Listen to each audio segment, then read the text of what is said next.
Hi guys, what's up? Welcome to my vlog.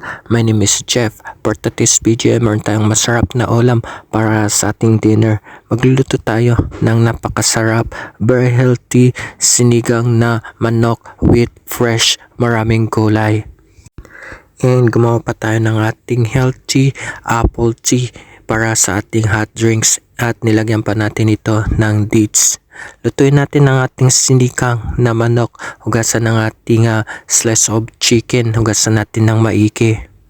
Magpapakulo tayo ng water para sa ating sabaw. So nag-add tayo ng maraming sibuyas, kamatis, loya, kaunting bawang at kaunting green chili.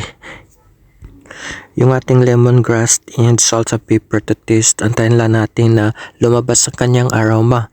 At pag lumabas na, at yummy na, mag-add tayo ng ating fresh chicken. So inugasan na natin ito ng maigi. Pag malambot ng ating chicken at luto na ito, mag-add tayo ng ating gulay. So i-add natin ang ating squash at carrot. Ilagay na rin natin guys ang ating sinikang mix. Antayin lang natin maluto ang ating squash and carrots. Gagawa tayo ng ating hot drinks. Meron tayong apple tea, slice of apple. Nagpakulo lang tayo.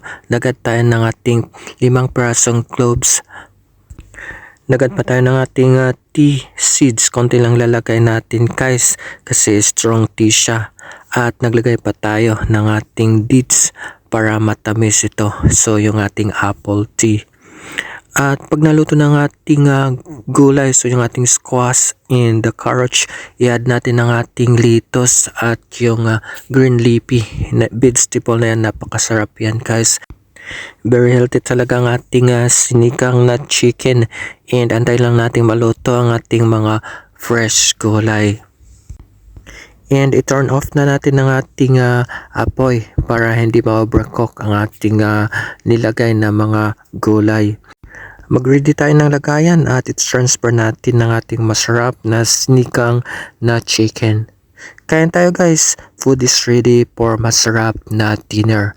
Main dish, yung ating healthy and yummy sinigang na chicken with fresh gulay. Hot drinks, so yung ating apple tea with dates, meron tayong soft drinks and water. Kain tayo guys, mapaparami tayo ng kain nito. Let's enjoy the food.